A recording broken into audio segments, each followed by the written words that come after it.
Move some fish around today, starting with the red-tailed giant gourami. That's cousin Eddie. Clark W. Griswold is the giant gourami in the pond. He just hit about the 10-inch mark, so I figured he could hang with these big guys, and he's an aggressive enough eater that he could also hang with them. He does like to eat off of the top. The only guy that does that in here is the arowana, who can be easily distracted. So we're going to give this a shot and see how he does. The reason for moving him is I divided this tank into two sections. That section is about 100 gallons, this one being the remaining 140. The flagtail, the African bushfish, the frontosa, and the tigrinus. Water's all cloudy from moving everybody around. I'll be moving the Fahaka puffer into this section. I'll be adding a hide for him, maybe some plants. He's in that 220 cube all by himself, but you know, he really does not use any of it. He kind of hangs into one corner unless he's eating. Even at night, he just kind of obtains one section of it. So I'm going to move him in here to make room for a new fish that's coming in. I'll do a separate video on that. This side just kind of serves as a grow out. I might move the flagtail into the 500. I'm just afraid he's not going to be able to hang with these guys eating. He'll probably eat all the algae off of everything and then slowly starve, to be honest. So he's going to stay in here until he's big enough that I have to move him. Until then, he's probably pretty well set. Nothing's changed in the 300. This is still my tank where nobody likes to eat unless everybody's eating at the same time. Everybody ate really well yesterday.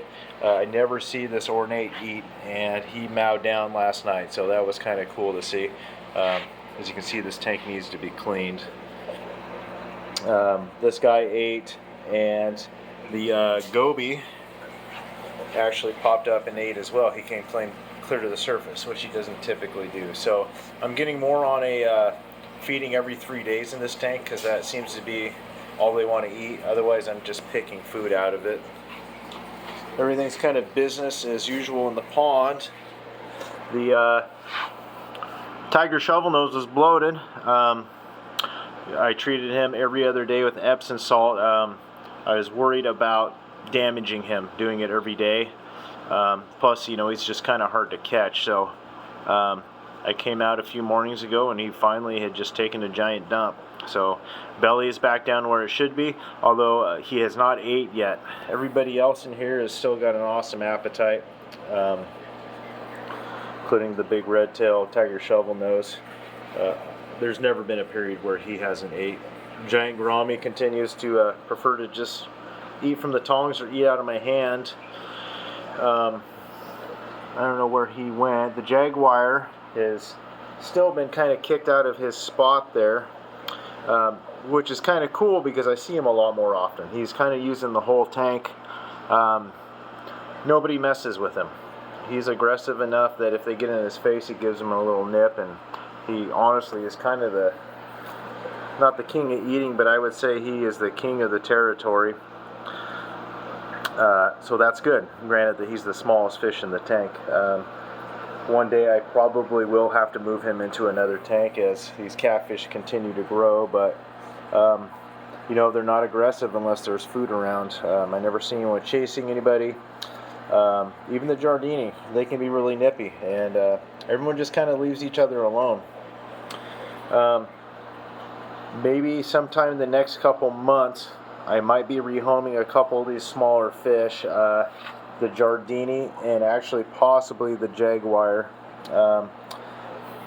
I've thought about rehoming this iridescent shark, but every time I move him, he seems to hurt himself, and it's not usually just a nick or a scrape. If you look closely at the top of his fin there, you can see that split. From that split up, that just came off. He gouges his nose. He just beats the shit out of himself every time I try to move him. So he'll probably just stay. There's no point in hurting him and rehoming. Even trying to move him into my 500, I just don't think is a good long term. So I guess I will renounce that, and he's here to stay. Everybody else is, like I said, doing really well. Erwan is the only one that showed any interest in cousin Eddie there. I'm going to keep an eye on his trailers there, make sure they don't get nipped off. But you know, all these fish are in these tanks with each other for certain reasons. It's weird combinations, but it works. I don't ever really have any real fish aggression. The only aggression in this tank is this draft cat chasing the red tail around when it's time to eat, even though they don't eat the same food. So I don't know. He chases him away from a piece of shrimp and then he just leaves it there. I think he just might be kind of a dickhead. So anywho, when the new fish comes in, I'll do a video on rebuilding the 220 specifically for that fish.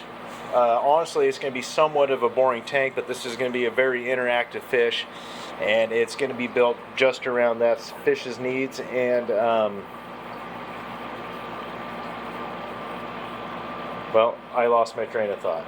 It's going to be built around that fish's needs mostly, but it's also going to be built a little bit for my needs, to have an entertaining fish in there so I can see it interact with its environment, although it's not going to be particularly a natural environment, but it'll be well suited for both of us. So that video should be coming out, I would guess, in the next 2 or 3 weeks, depending on when I can pick the fish up. I've been having some back issues, so I can't drive.